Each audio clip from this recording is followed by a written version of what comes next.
थे अभी।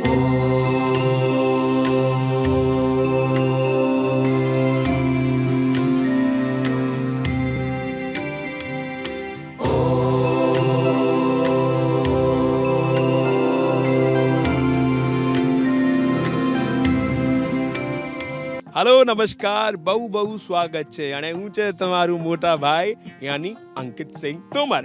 और भाई अपने सफर की शुरुआत मैंने कच्छ जिले से की थी और कच्छ से घूमते घामते आज मैं आ पहुंचा हूं सौराष्ट्र के उस शहर में जहां का इतिहास सदियों पुराना है। कहा जाता है कि भारत की सबसे ज्यादा जो रियासतें थी उसमें ये महत्वपूर्ण शहर है जिसका नाम है जूनागढ़। ये वही जूनागढ़ है जो गिरनार पर्वत की गोद में बैठा हुआ है।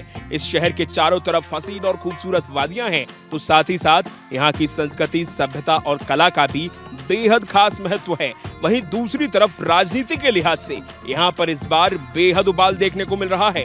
भाजपा ठान चुकी है कि कैसे भी करके इस बार कांग्रेस को गद्दी से हटाना है। तो फिर चलिए करते हैं शुरुआत मोटा भाई के साथ और जानते हैं कि आखिरकार जूनागढ़ के लोग इस बार किसको राजगद्दी पर बिठाएंगे और किसके सर पर जीत का ताज पहनाएंगे।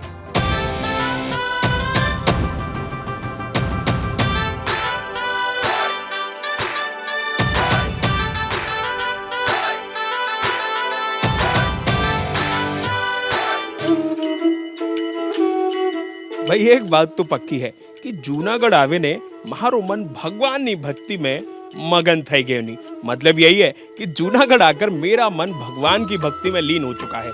एक तरफ जहां गिरनार पर्वत की वजह से जूनागढ़ की खूबसूरती में चार चांद लगते हैं, तो दूसरी तरफ यहाँ पर जगह जगह पर आपको मंदिर दिख जाएंगे और अलग अलग प्रकार के मंदिर हैं। कहीं भगवान कृष्ण हैं, तो कहीं भगवान विष्णु, तो कहीं भगवान भोलेनाथ विराजमान हैं। और इसीलिए यहाँ की खूबसूरती और ज्यादा बढ़ जाती है। साधु संत महात्माओं के साथ आपको आगे बढ़ने का मौका मिलेगा। जगह जगह आपको वही बैठे मिलेंगे और साथ ही साथ यहाँ पर आने जाने वाले लोग भी आपको नजर आ जाएंगे। भाई मोटा भाई का मन ऐसा यही रम गया है कि बस मुझे लगता है कि मैं बस यहीं का होकर रह जाऊं, क्योंकि खूबसूरत पहाड़ियां, खूबसूरत वादियां बहुत ज्यादा हैं यहाँ पर। लेकिन क्या करें, आपको भी तो जूनागढ़ के दीदार कराने हैं। चलिए कहीं और लेकर चलता हूं मैं आपको और वहां के नजारे दिखाता हूं कि आखिरकार जूनागढ़ पिछले सालों में और इतने वर्षों में कितना बदला है। आइए मेरे साथ।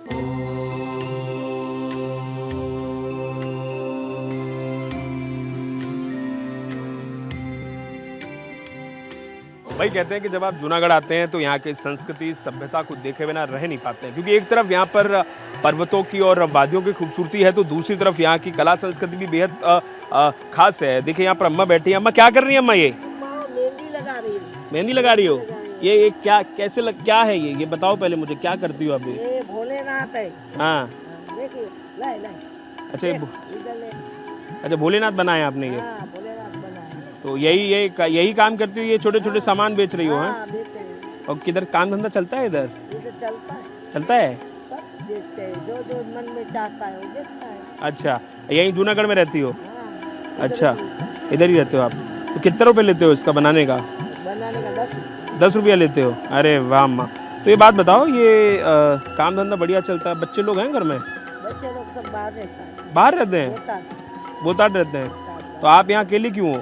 अकेले क्यों है? सब लोग है ना हमारा ये तो। अरे हम हैं। हाँ, तुम है तो ये हमारा है। अरे क्या बात है, मैं ऐसी बढ़िया बढ़िया बातें कर रही हो, दिल जीत रही हो आप बैठ के यहाँ पे।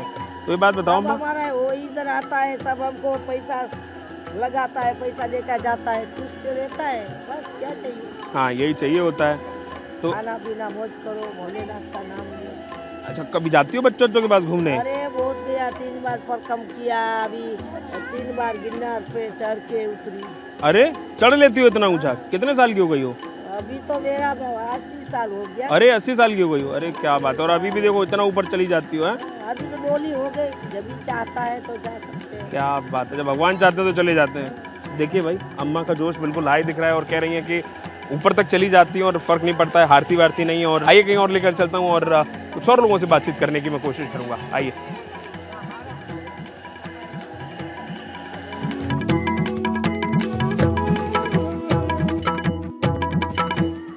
भाई कहते हैं कि जूनागढ़ की रियासत जितनी प्रख्यात थी उतने ही प्रख्यात यहाँ के मंदिर भी हैं। और अब मोटा भाई आप पहुंचे हैं भगवान भोलेनाथ के दरबार में, यानी भावनाथ तलेटी। यही वो मंदिर है जहां भगवान शिव विराजमान है और भगवान भोलेनाथ के दर्शन के लिए यहाँ कई दूर से लोग आते हैं। पहले लोग गिरनार पर्वत जाते हैं, वहाँ के मंदिरों के दर्शन करते हैं और घूमते घूमते घूमते घूमते फिर वो आकर के यहाँ पहुँचते हैं भावनाथ तलेटी में।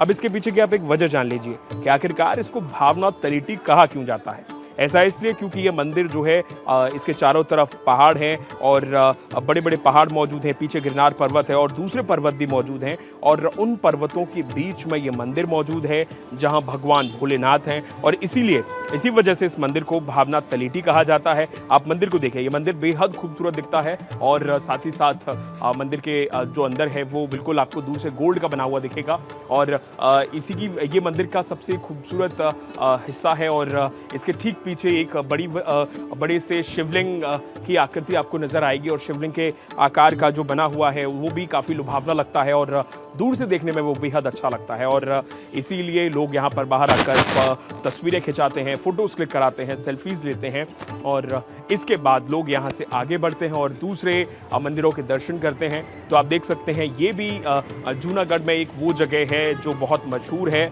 और भावनाथ तलेटी अपने आप में एक छोटा सा तीर्थ स्थान माना जाता है और जो लोग यहाँ घूमने फिरने आते हैं वो भगवान भोलेनाथ के दर पर ज़रूर आते हैं। चलिए आगे चलता हूँ और बाज़ारों की रौनक आपको दिखाने की कोशिश करता हूँ, आइए मेरे साथ।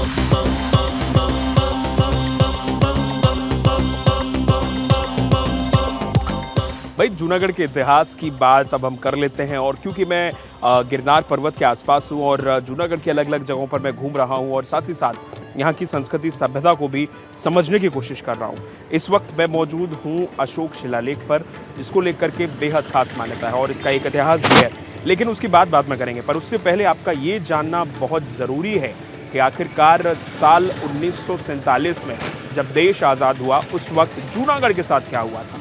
दरअसल कहा जाता है कि जब हमारा देश आज़ाद हुआ, भारत पाकिस्तान का विभाजन हुआ, तो उस वक्त जूनागढ़ के नवाब महावत खान ने पाकिस्तान में जूनागढ़ को मिलाने के लिए एक जोर लगाया था और कहा था कि जूनागढ़ जो है वो पाकिस्तान में मिल जाना चाहिए, पाकिस्तान में जूनागढ़ का विलय हो जाना चाहिए। जबकि सबसे बड़ी बात ये थी कि यहाँ पर उस वक्त करीब 80% हिंदू थे तो वहीं 20% मुसलमान थे, ऐसा कहा जाता है और उसके बावजूद भी वो चाहते थे कि इसका जो विलय है वो पाकिस्तान में हो जाए। तो ये तो रही इसके इतिहास की बात। तो ये वही शहर है जहाँ पर कभी चंद्रगुप्त मौर्य और सम्राट अशोक का राज रहा और इसके पीछे की सबसे बड़ी निशानी है ये अशोक शिलालेख, जिस पर इसका इतिहास लिखा हुआ है। इसमें कैसे कैसे बताया गया है कि आखिरकार सम्राट अशोक ने कैसे यहाँ पर आए और उन्होंने कैसे अपनी एक निशानी यहाँ पर छोड़ी, जिसकी वजह से आज ये जगह इतनी प्रचलित है। मैं यहाँ के जो मैनेजर हैं उनसे बातचीत करूँगा और उनसे जानने की कोशिश करूँगा कि आखिरकार इस जगह का महत्व क्या है। आपका नाम क्या है? सर मेरा नाम हुसैन का निशान ग्लोज है और मैं जूनागढ़ का रहवासी हूँ। अच्छा, जूनागढ़ के रहने वाले हैं।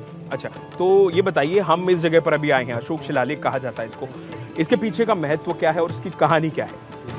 सर ये अशोक सम्राट जो राजा था उसका लेख लिखा हुआ है। ये टोटल 14 लेख है और अपने इधर जूनागढ़ के अंदर 3 लेख लिखा हुआ है पत्थर के अंदर। बाकी 11 लोग पूरे हिंदुस्तान के अंदर अलग अलग राज्य में अलग अलग जगह पे इसका इतिहास है। अच्छा। ये ब्राह्मी लिपि में लिखा हुआ है, इसको 2500 साल हो चुका है। 2500 साल हो चुके हैं। अंदर एक पत्थर भी रखा हुआ है जिसकी हम इतनी देर पहले चर्चा कर रहे थे, उसका क्या है? हाँ सर, वही पत्थर की बात कर रहा हूँ। उसमें लिखा, दूसरा कोई पत्थर इधर है ना, आगे है एक पत्थर। अच्छा, अशोक उसको भी यही बोलते हैं पत्थर, अशोक सम्राट का। लेकिन वो जो नवाब आया था उसने वो पत्थर लिखा हुआ है। बाकी ये पत्थर ओरिजिनल, ये ओरिजिनल है। हाँ, ये ओरिजिनल। मोटा भाई अपने सफर को आगे बढ़ा रहे हैं, आपको अलग अलग लोगों से मिलवा रहे हैं और जूनागढ़ के जो ऐतिहासिक चीजें हैं उनसे भी आपको रूबरू करा रहे हैं। एक मेरे साथ सज्जन मौजूद हैं, आप आइए, आप बहुत देर से खड़े हुए हैं बिल्कुल टिप टॉप बन के। नाम क्या आपका? जी मेरा नाम विजय देवी पूजक है। विजय देवी पूजक। देवी पूजक। कहाँ रहते हैं आप? गुजरात का रहने वाला हूँ। गुजरात के रहने वाले हैं। डिस्ट्रिक्ट महसाणा। डिस्ट्रिक्ट महसाणा। अच्छा, तो कहाँ निकले आज आप घूमने उमने? क्योंकि हमारे जो यहाँ पे जो हर साल परिक्रमा होती है, हाँ, उसमें दर्शन के लिए आए थे। दर्शन के लिए आए थे। अच्छा, तो शादी वादी सब हो गया आपका? शादी हो गया। अच्छा, और घर पे सब कुशल मंगल है आपके? जब आपके आशीर्वाद है। अरे मेरा आशीर्वाद कहाँ, मोटा भाई का आशीर्वाद लेके कहाँ आशीर्वाद है। हाँ, ये बोलो आप। तो मैं अभी सुन रहा था, आप मुझे कुछ गुनगुना के सुना भी रहे थे अभी। क्या? तो कोई सिंगर तो नहीं हूँ, कोशिश कर रहा हूँ सिंगर बनने की, लेकिन अगर आप कह रहे हैं तो चलो, दिल्ली का नाता है हमारा, पुराना नाता है। हाँ, जैसे मैं थोड़ा बहुत गा लेता हूँ। हाँ तो कुछ सुनाओ, गुनगुनाओ फिर कुछ। तो जो ये गिरनार पर्वत के बारे में उसकी एक लाइन सुना रहा हूँ मैं आपको। हाँ, सुनाइए। ए दत्तन दातार ना बेसणा रे, अरे दत्तने दातार ना बेसणा અને એવો ઊંચો ઊંચો એ ગઢ ગિરનાર, પણ સુરદાતા સંત નિપજાવતી, અરે એવી સોરઠ રત્નની ખાણ, એ સુરદાતા સંત નિપજાવતી, अरे सोरठ रत्न। देखिए ये सोरठ में बसे जूनागढ़ की वजह ही है कि ये इतना अच्छा गा पा रहे हैं और हमें गुनगुना के भी सुना रहे हैं। एक गुजराती में तो आपने मुझे कुछ सुना दिया है, कुछ हिंदी में सुना सकते हैं? यही जो माहौल है यहाँ का, हाँ। तो यहाँ पे जब हम जंगल में जाते हैं तो हमारी पुरानी यादें या पुराने दोस्त जब याद आते हैं तो हमें गुनगुनाने का मन हो जाता है। जैसे कोई साथी बिछड़ जाता है तो अपने आप मन से एक आवाज़ निकल जाती है, एक सुर निकल जाता है। मेरे मितवा मेरे मित्रे, मेरे मित्रे, आजा तुझको पुकारे मेरे गीत रे, मेरे गीत रे, ओ मेरे मितवा।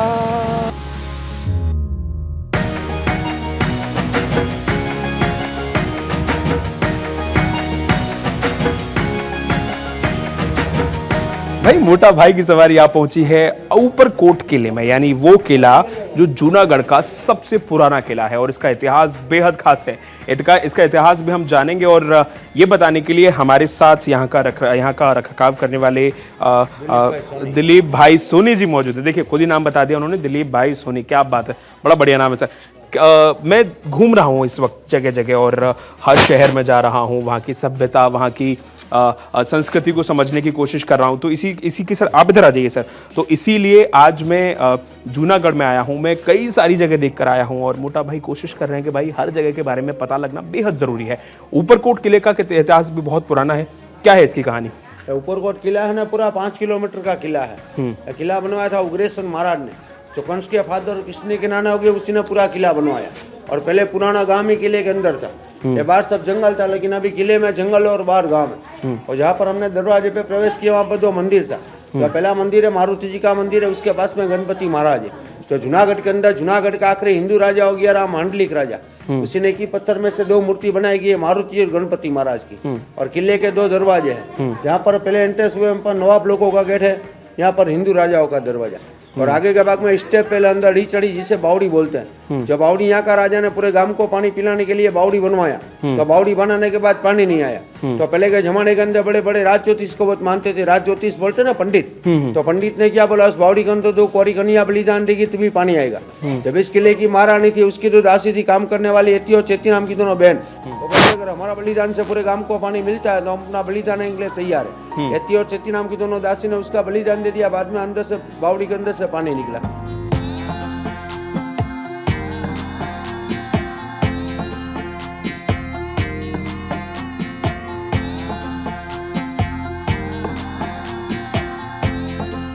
तो भाई मैंने क्या कहा था कि मोटा भाई के साथ रहोगे तो मजे करोगे, और इसीलिए मोटा भाई की सवारी जूनागढ़ में घूमते घूमते अब आ पहुंची है ऊपरकोट किले में। ये वही किला है जिसका इतिहास सदियों पुराना है, और हो भी क्यों ना, क्योंकि इस किले को लेकर के अलग अलग कहानियां हैं और इतिहास में इस किले को लेकर के आपको अलग अलग चीजें देखने को भी मिलेंगी। मैं इस वक्त मौजूद हूं उस जगह पर जहां पर कई 100 साल पुरानी ये तोपें रखी हुई हैं। इन तोपों को लेकर के कई कहानियां भी हैं और कहा यह जाता है कि इन तोपों को यहाँ के राजा कहीं और से लेकर आए थे और इन तोपों का इस्तेमाल युद्ध में किया गया था।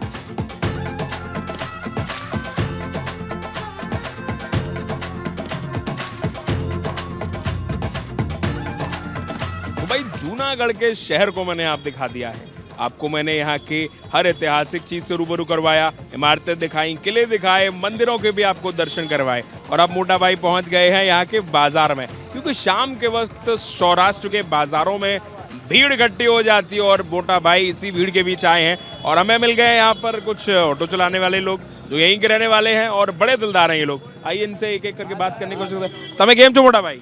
કાંઈ નહીં તકલીફમાં આ સરકારમાં हैं આ સરકારમાં બહુ તકલીફમાં છીએ અમે बहुत तकलीफ में 8 વર્ષથી तकलीफ જ ભોગવી છે अच्छा मेरे को इतना ही आता था गुजराती इससे ज्यादा मेरे को मेरे को सब आता है हिंदी आता है सब आता है जितनी गुजराती आती थी मैंने हाँ सही बात है हमारे को जो माजामा बस। મજામાં અમે તો 8 વર્ષથી हैरान થઈ ગયા છીએ अच्छा तो आप यहीं रहते हैं? हाँ नाम क्या आपका? इब्राहिम इब्राहिम। हाँ। तो आप क्या करते हैं? आप मैं ऑटो चलाता हूँ ऑटो चलाते हैं? हाँ तो मन्ना काम धंधा कैसे चल रहा काम धंधा क्या है घर पे जाते 100 रुपया लेके कदाच कमाते हैं तो 200 का तो सामने वाले का कर्जा लेके जाते हैं है? अरे बाबा इतना बहुत है।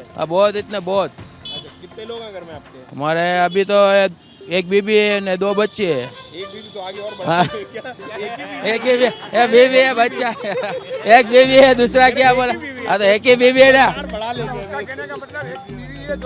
एक बीबी एक 2 बच्चे है अपने हाँ तो 4 आदमी है घर में हाँ। और आप अकेले कमाने वाले हैं। अकेले में तो फिर ये अभी दिन में काम धंधा यहाँ बंदा रहता है? कोई कुछ नहीं होता है यहाँ धंधा है यार डीजल पेट्रोल इतना महंगा है कोई अपना मगज ही काम नहीं करता आप बताओ कैसे हो काका? हाँ कैसे हो? ठीक है मजे में कितना साल के हो गए आप? आप मुझे हो गया 65 62 के हो गए? 65 60 के बाद हाँ 26 के हो? नहीं नहीं ऐसा नहीं है ऐसा नहीं है, ऐसा 26 साल लिए नहीं नहीं ऐसा नहीं अरे अरे भाई दांत बात कुछ नहीं है इधर देखो यार देखो उम्र चलती रहेगी बढ़ती जाएगी दिल जवान रहना चाहिए है ना? ये बरो पर ये है ना कमर के अंदर दुखावा नहीं सब हो जाता है इधर रोड ऐसा है वो ये क्या तुम क्या करोगे कोई रास्ता नहीं अभी अच्छा अभी है आप भी ऑटो ही चलाते हो? हाँ ऑटो चलाता मेरा 40 साल हुई 41 साल से चला रहे हो? अरे बाबा रे बहुत लंबा वक्त है। हाँ बताओ आप भी खड़े हैं आप बताओ आपने शर्ट बड़ी बढ़िया पहनी है। हाँ बोला क्या बोलूँ अरे आप बताओ हमारा जो हमारा रोज मैं भी ऑटो रिक्शा चलाता हूँ मैं भी 25-30 साल से हाँ जूनागढ़ में रहता हूँ मैं अच्छा तो काम धंधा आप लोग सबका बता ही रहे हैं आप नहीं बा वही सब हम पूरा सब एक ही सब लाइन में हमारे गाड़ी है लाइन में गाड़ी रहता है तो हाँ। दिन में ऑटो चलाते हैं रात तक? रात बस 7-8 बजे तक 8 बजे तक चलते बस घर का खर्चा पानी निकलता है हैं? अच्छा बस ज़्यादा नहीं निकलता कार बदलेगी तो फिर आपको लग रहा है इस बार कुछ होगा यहाँ पे जूनागढ़? वो तो क्या है सब क्या बोले सब सरकार यूँ कहते हैं हम आएंगे तो हम कुछ करेंगे कुछ नहीं करते कोई भी सरकार है सब बोल के चले जाते सब बोल के चले जाते हैं सब ऐसे ही बोलते हैं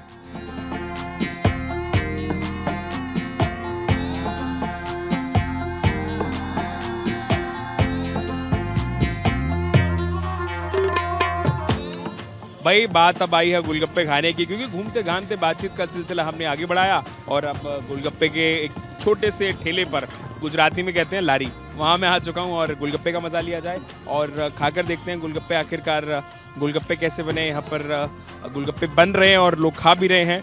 आप लोग भी खाने आए हैं गोलगप्पे? आप लोग भी गोलगप्पे खाने आए हैं? क्या बात है, हर शाम को आते हैं गोलगप्पे खाने?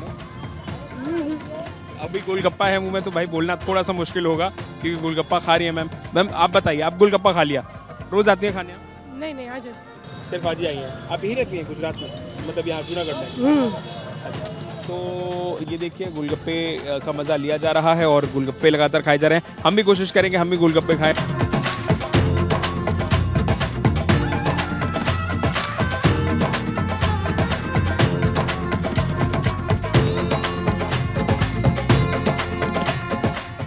भाई अखाड़े की आहट और चुनावी सरसराहट के बीच आज आपके अपने मोटा भाई ने जूनागढ़ के लोगों के बीच में जाकर ये जानने की कोशिश की कि भाई आखिरकार इस बार जूनागढ़ के लोग किसको राजगद्दी पर बिठाना चाहते हैं। इसके साथ ही साथ मैंने यहाँ चुनावी मूड तो जाना ही, साथ ही मैंने यहाँ की कला संस्कृति सभ्यता और यहाँ के खाने का भी लुत्फ उठाया। तो फिर चलिए आज के लिए मोटा भाई शू चैलेंज में बस इतना ही। कल आपसे फिर मिलूंगा मैं एक नए शहर के साथ। तब तक के लिए रखिए अपना ख्याल और देखते रहिए भारत 24 पर। मोटा भाई शू चैलेंज है। विनायकं गुरुभानो ब्रह्मा विष्णु महेश्वरा सरस्वती प्रणम्यातो सर्वकार्यार्थसिद्ध्यर्थे